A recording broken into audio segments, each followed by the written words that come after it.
Hello IIT aspirants, welcome to Mathbook. मैं आपका teacher Nitin और आज हम शुरू करेंगे एक नया चैप्टर, इनडेफिनेट इंटीग्रेशन। देखिए, कुछ चैप्टर्स सिंपल होते हैं, कुछ चैप्टर्स टफ होते हैं और उसके बाद आता है इंटीग्रेशन। अब आप यही सोच रहे होगे ना कि सर ये आप पढ़ा रहे हो कि डरा रहे हो।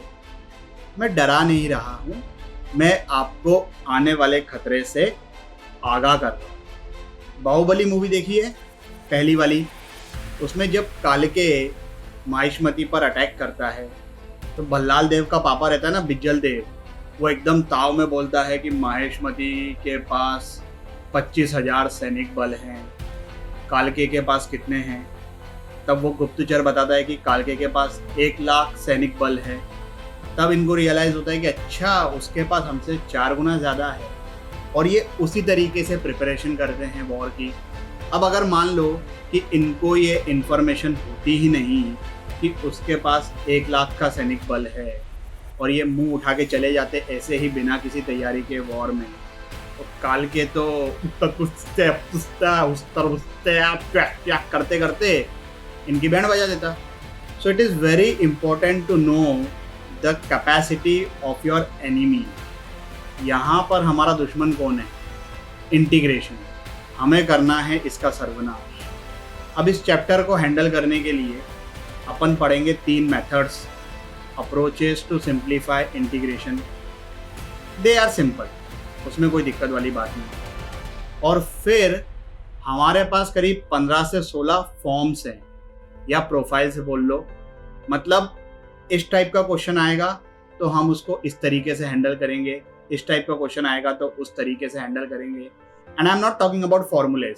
फॉर्मूले तो हैं अपनी जगह पे, वो तो याद करने ही करने हैं। फॉर्म्स जो हैं, प्रोफाइल्स 15 या 16, उनको समझना है और उनको याद भी रखना है। माहिष्मती और कालिके के वॉर में कौन जीता था? 25,000 की सैनिक बल थी उनके पास, 1/4 थी, फिर भी जीत गए ना, क्योंकि प्लानिंग अच्छी थी। कालिके के पास कोई प्लानिंग नहीं थी, वो तो रैंडमली अटैक करने चले गया। तो हमारे पास प्लानिंग है, बिल्कुल है। तो जीतेगा कौन? अपन, मतलब तुम लोग। तो आइए शुरू करते हैं।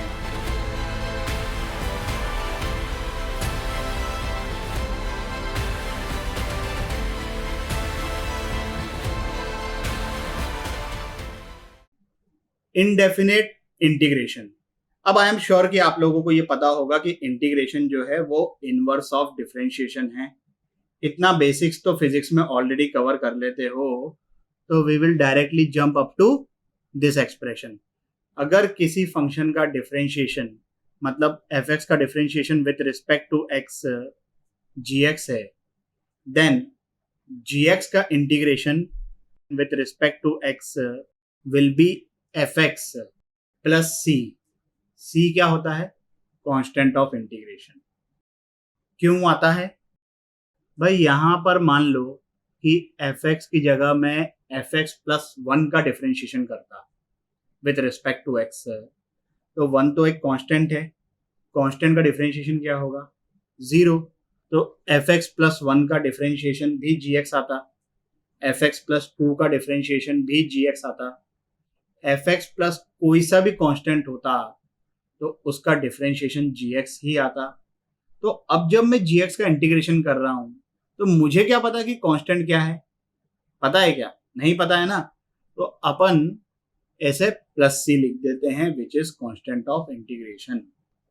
बहुत जरूरी है ये लिखना बोर्ड एग्जाम्स में। ऑब्वियसली ऑब्जेक्टिव्स में it's not important and you understand why, लेकिन भूलना मत इसको, क्योंकि ये काम आता है और इससे कभी कभी गलतियां हो जाती है जब हम डिफरेंशियल इक्वेशन वाला चैप्टर पढ़ेंगे।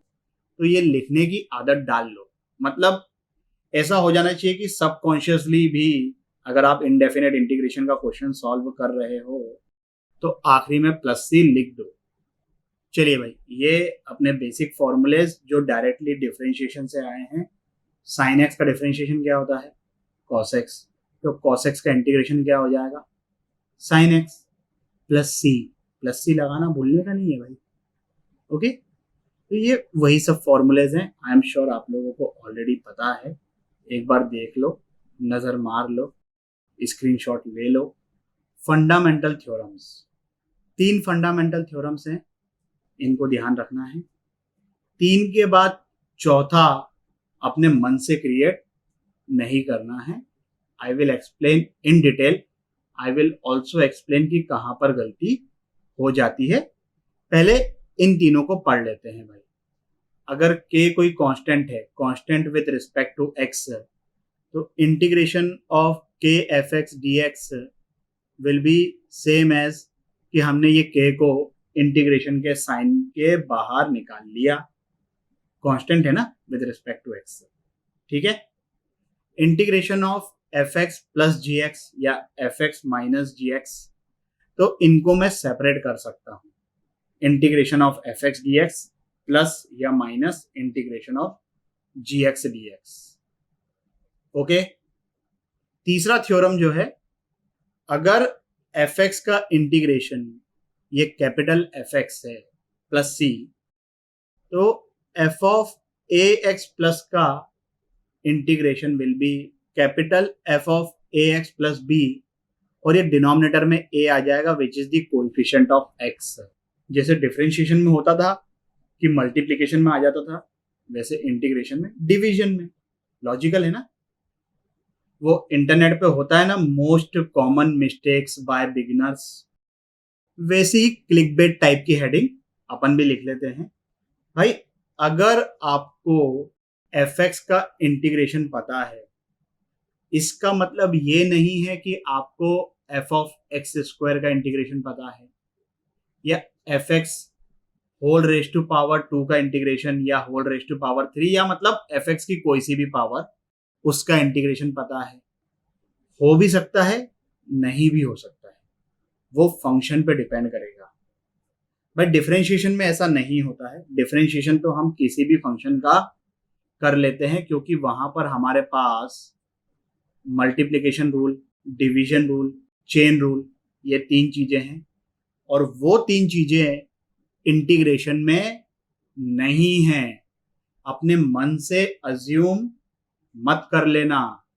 इंटीग्रेशन क्या है? डिफरेंशिएशन का इनवर्स प्रोसेस।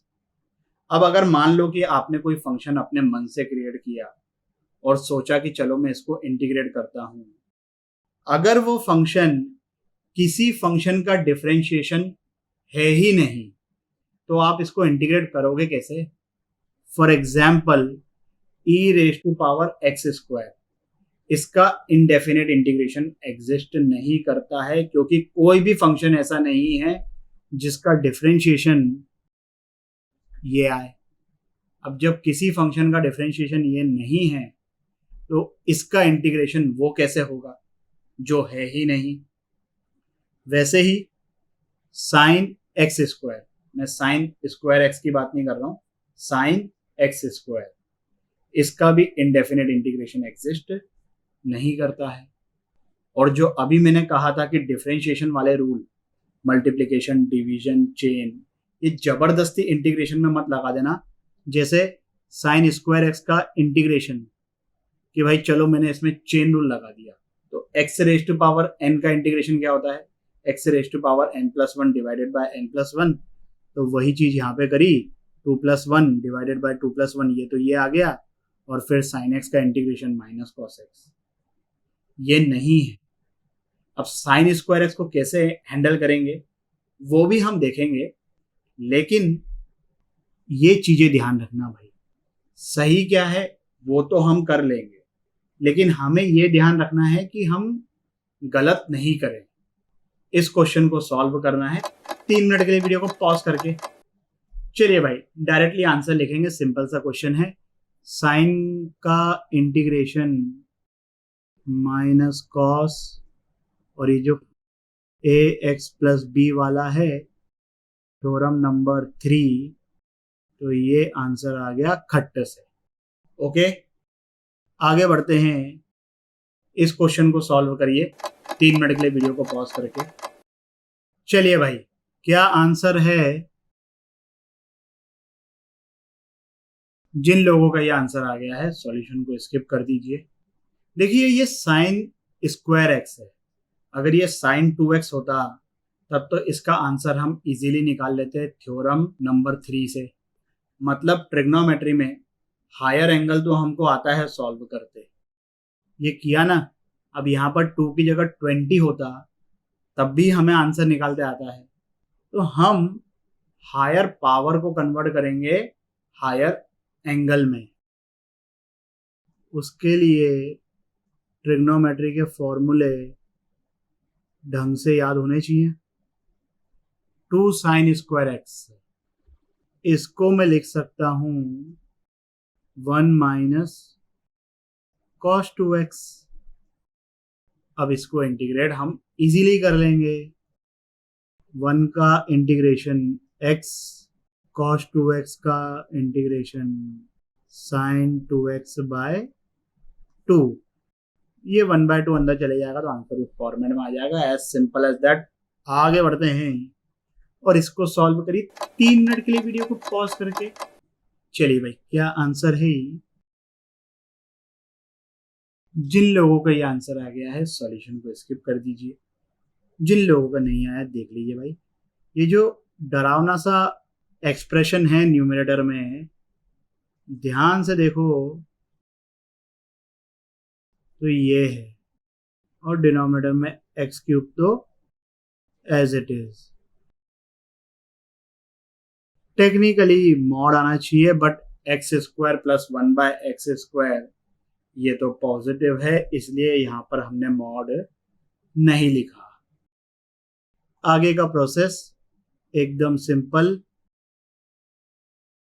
इसका इंटीग्रेशन ये आ जाएगा। मॉड मत भूलना भाई, क्योंकि ln मॉड x का डिफरेंशिएशन 1/x होता है। कैसे करोगे, एक बार x को पॉजिटिव लोगे तो ln x का डिफरेंशिएशन 1/x आता है, इसमें कोई दिक्कत नहीं है। अगर आपने x को नेगेटिव लिया ये ऐसा होगा। अब अगर मैं ln माइनस एक्स को डिफरेंशिएट करूं तो एक तो ये ln की वजह से आया और एक minus because of chain rule आया, तो ये 1/x होगा। तो ln mod x का डिफरेंशिएशन 1/x होता है, इसलिए जब अपन 1/x का इंटीग्रेशन करते हैं तब अपन ln mod x लिखते हैं। तो यहाँ पर ये ऐसा आ गया, और इसका इंटीग्रेशन तो x raise to power n+1 divided by n+1, यहाँ पर n है -5, -5 + 1 इज -4 divided by -4 plus c। Question के पॉइंट ऑफ व्यू से ये लेक्चर अपन ने आज एकदम सिंपल रखा है, क्योंकि इस लेक्चर में मेरा मेन इंटेंशन था ये बताना कि इंटीग्रेशन वाला जो चैप्टर है उसमें अपने को पढ़ाई कैसे करनी है। तो आज अपन ने उसका इनॉग्रेशन कर दिया है। डीपीपी में रिलेटिवली थोड़े अच्छे क्वेश्चंस मिलेंगे, चेक करिएगा। और अभी करते हैं पैकअप।